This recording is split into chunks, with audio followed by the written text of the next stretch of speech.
Hi everyone, just another quick update from yesterday.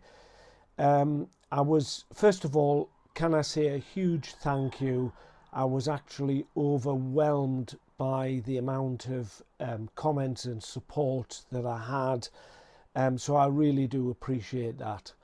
Some very kind people offered to watch episode 8 multiple times and put multiple comments on it, which was overwhelming. I couldn't have dreamt that people cared that much. So again, thank you very much. But hang fire, because I got it episode 8 up by about midnight last night when I switched the computer on this morning to see if there was any reaction. There was another message saying that the piece of music I'd used in the recut is also copyright. Now, I don't want to appear like the village idiot, because I can assure you that I'm not. And I go to a great deal of trouble to make sure that there are no copyright issues in my work. And as you know from the end credits, I'm always very meticulous in giving the accreditation to anybody where it's owed. And everything else is in the public domain, as I always say on my end credits. However, the issue is YouTube. And they have a process where if you're not monetized, then, as I've explained before, your work is there. Advertisers put adverts on your piece of work, but also any music that you use or any photographs that you use belonging to other people, they all get paid from your film. So in the past, up to this year, I've never really bothered with monetization. I wasn't really bothered at all.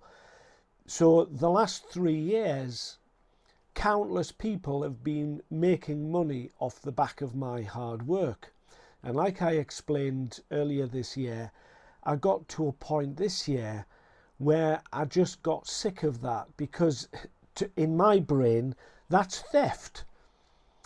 And that is why I am always very courteous of other people's copyright. I always make sure that they're credited. I've even, as I said before, I've even written to these people offering to pay a fee to be able to use their work. Most of them are that far up their own backside they can't even be bothered to reply. And again, out of all of my followers, it doesn't matter how many responses I get in a day, I always spend the first hour, 2 hours of a day replying to all the people who take the time and trouble to comment on my work. I just think that is basic, common morality, just a decent way to live your life. If somebody's taking the time and trouble to make a comment, it's courteous, surely, just to say thank you, even, or whatever. It's like people that send texts and then never bother replying. It just does me head in. Anyway, getting back to the point. Sorry for digressing. Getting back to the point. I'm gonna have to go for a safe option here, because this is getting ridiculous. The piece of music that I did the recut with was by a company called Euphonic Alchemy. It's composed, it's an original piece, which was why I thought it was okay. And getting back to what I was saying there before, when you are monetized on YouTube and you are uploading a film, it goes through a series of 5 checks. So once the upload is completed on YouTube, before you get to post it, you have to say whether you want that piece to be monetized. Click yes. It then goes through to the next check, and you have to it then has to verify that there's nothing in your material which is politically inflammable, racist, sexist, etc., etc., etc. It has to go through all the political filters, if you like, so that when advertisers put adverts on your material, that it's a suitable film to put adverts on. So it then has to go through that filter, and then finally it goes through the copyright filter.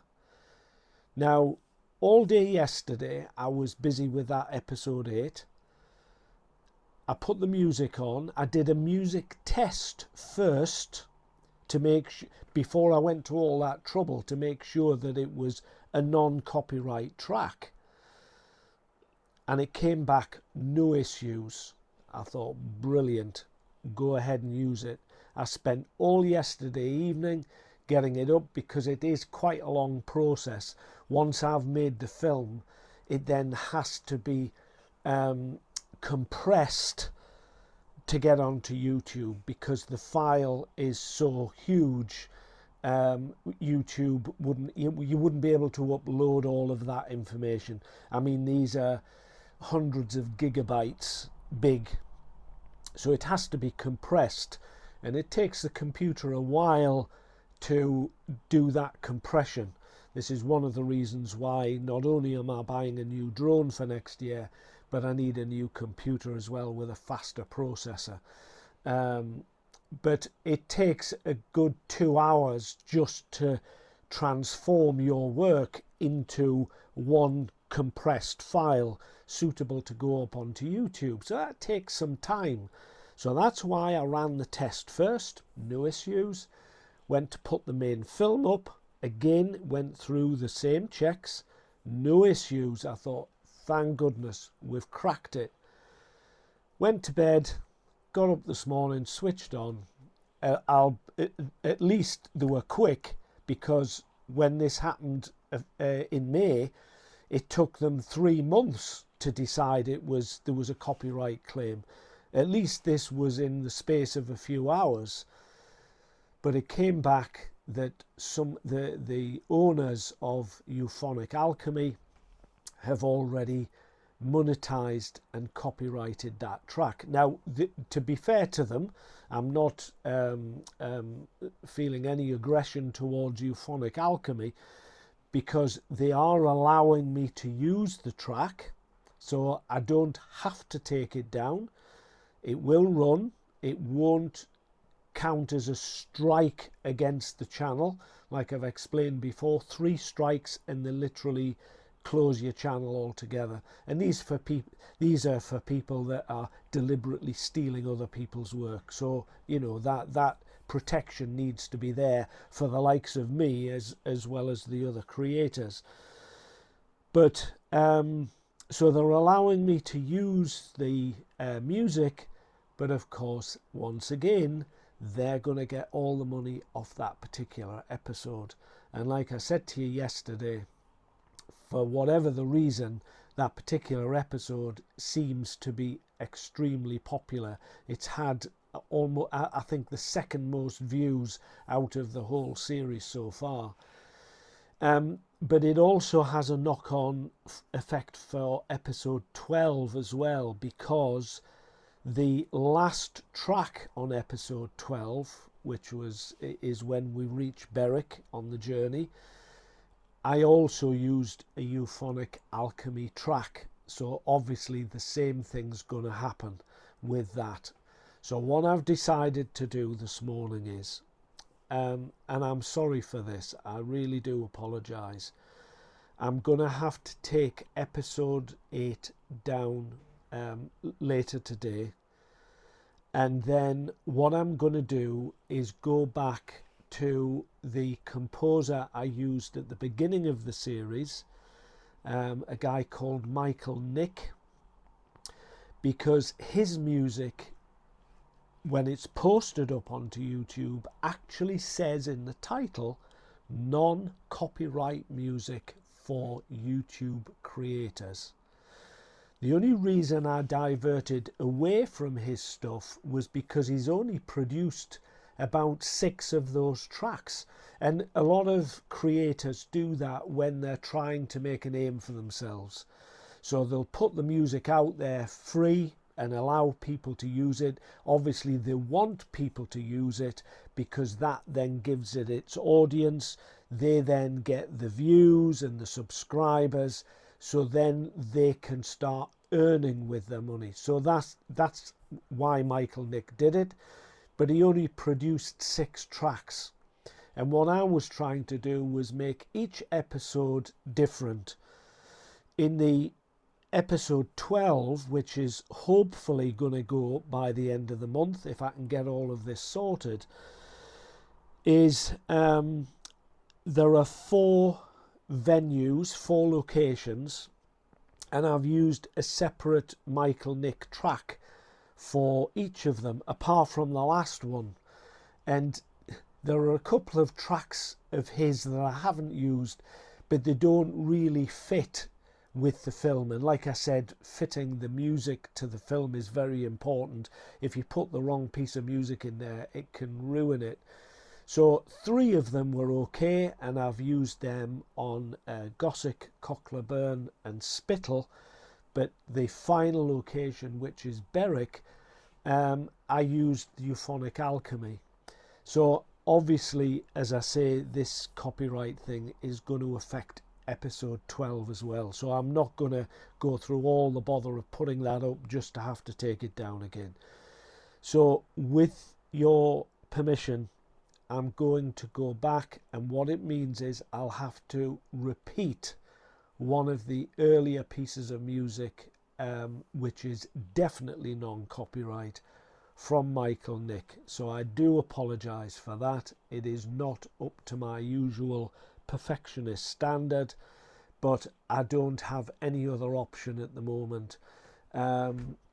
It seems I have a file with all the supposed non-copyright tracks in there, but like I say, it seems flawed by YouTube because they're passing it through their non-copyright filters and it's coming back as no issues.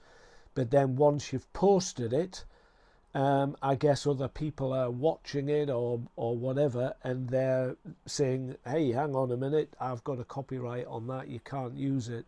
And so it's just a mess. To my mind, YouTube need to clean their act up and get it together, because they're you know, affecting people like myself, and I'm sure it's not just me. I'm sure lots of creators are having the same problem.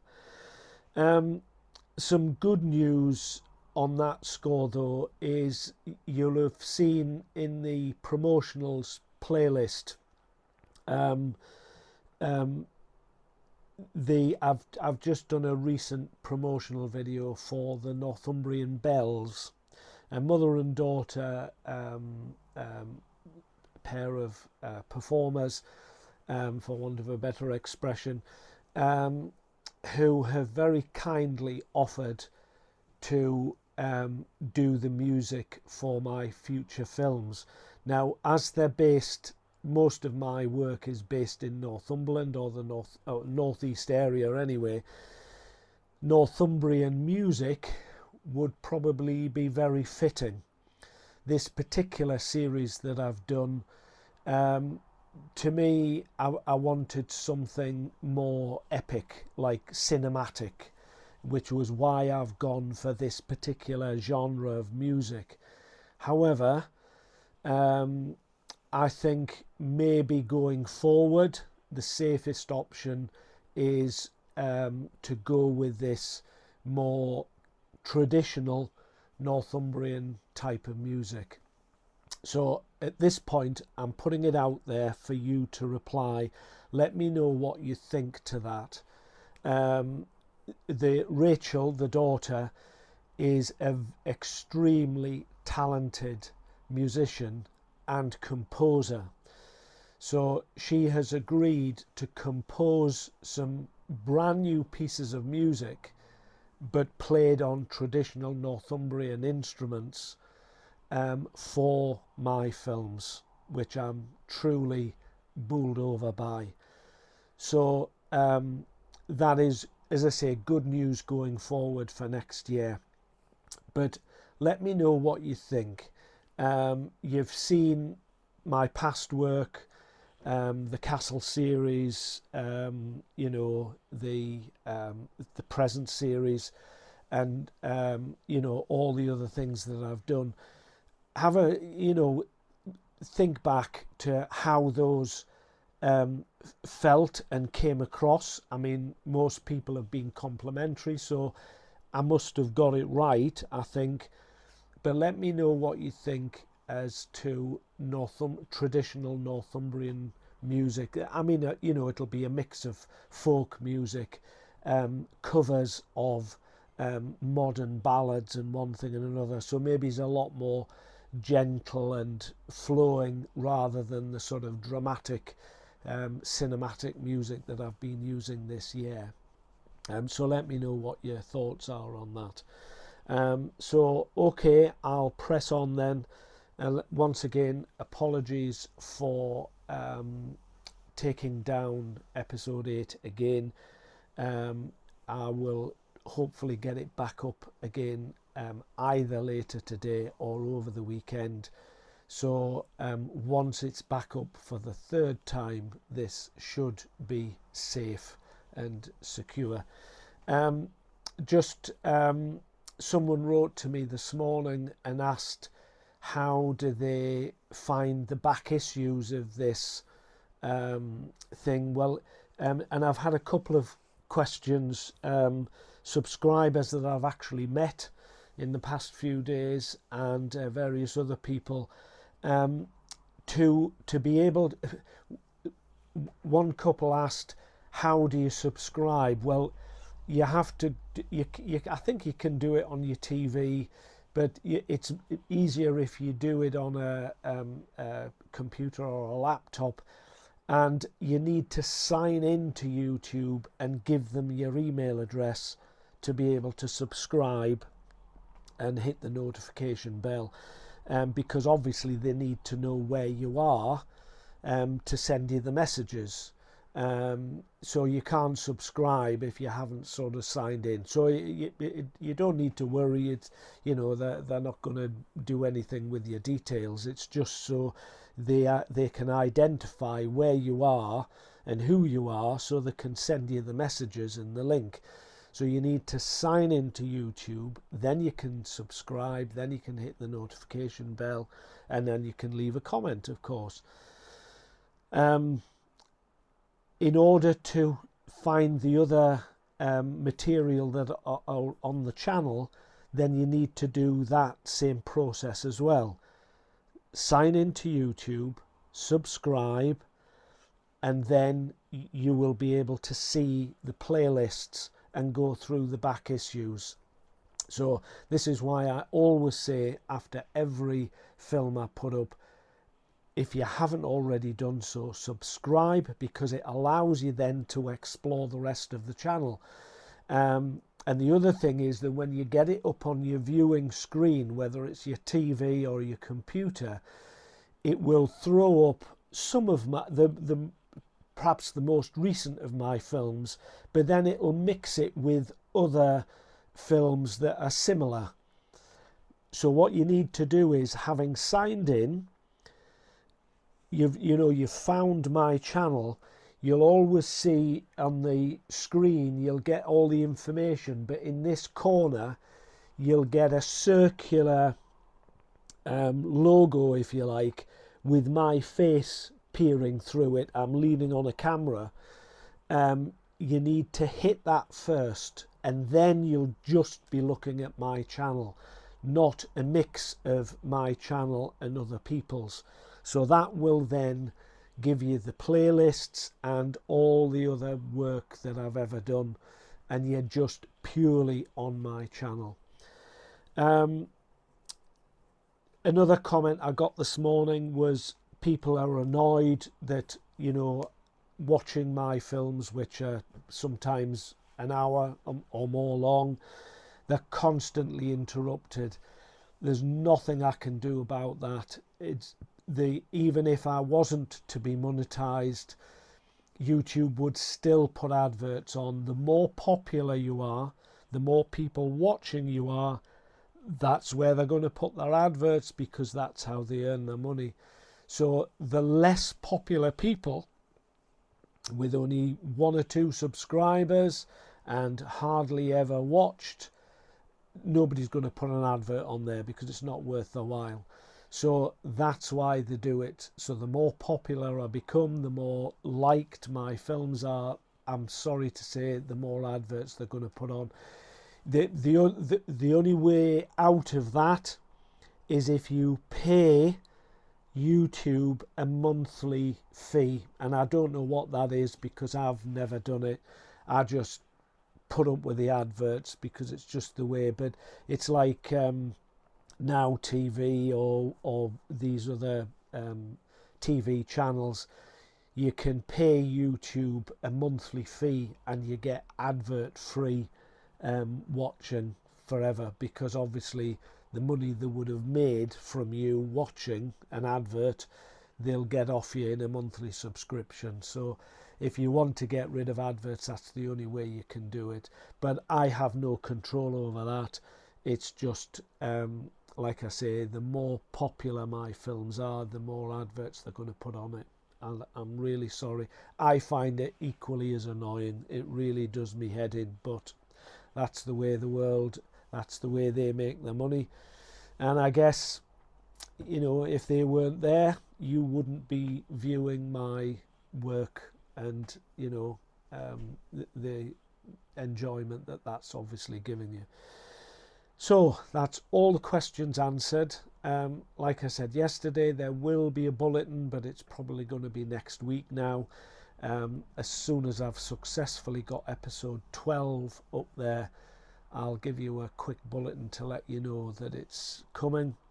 But until then, I need to press on today and rectify this issue. This is my Labrador doggy who passed away 8 years ago now. But my soulmate, who I went on many travels with, and I have her on my screensaver, so that I've got her there next to me every day when I'm working. So just another insignificant little piece of info. Anyway, cheerio for now. I'll plough on and I'll see you all very soon. Cheerio now.